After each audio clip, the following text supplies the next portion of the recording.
انسان بنایا یا رب، اس گھڑی مجھ کو وہ ایک آنکھ نہ بھایا یا رب، اس لیے میں نے سر اپنا نہ جھکایا یا رب، لیکن اب پلٹی ہے کچھ ایسی کایا یا رب، عقل مندی اسی میں ہے کہ میں توبہ کر لوں، سوچتا ہوں اب میں انسان کو سجدہ کر لوں۔ ابتدا میں تھی بہت نرم طبیعت اس کی، قلب و جاں پاک تھے، شفاف تھی نیت اس کی، پھر بتدریج بدلنے لگی خصلت اس کی، اب تو خود مجھ پہ مسلط ہے شرارت اس کی،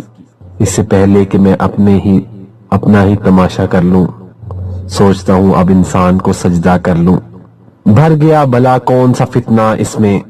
پکتا رہتا ہے ہمیشہ کوئی لاوا اس میں، ایک ایک سانس ہے صورت شعلہ اس میں، آگ موجود تھی کیا مجھ سے بھی زیادہ اس میں، اپنا آتش قدِ ذات ہی ٹھنڈا کر لوں، سوچتا ہوں کہ اب انسان کو سجدہ کر لوں۔ اب تو یہ خون کے رشتوں سے بھی اکڑ جاتا ہے، باپ سے بیٹے سے بھائی سے بھی لڑ جاتا ہے،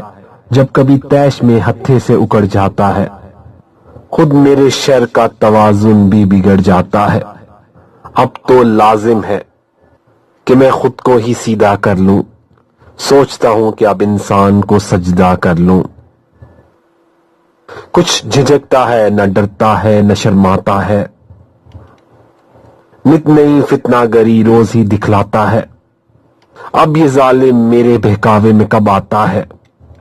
میں برا سوچتا ہوں یہ کر جاتا ہے، کیا اب اس کی مریدی کا ارادہ کر لوں، سوچتا ہوں کہ کیا اب انسان کو سجدہ کر لوں، سوچتا ہوں کہ اب انسان کو سجدہ کر لوں۔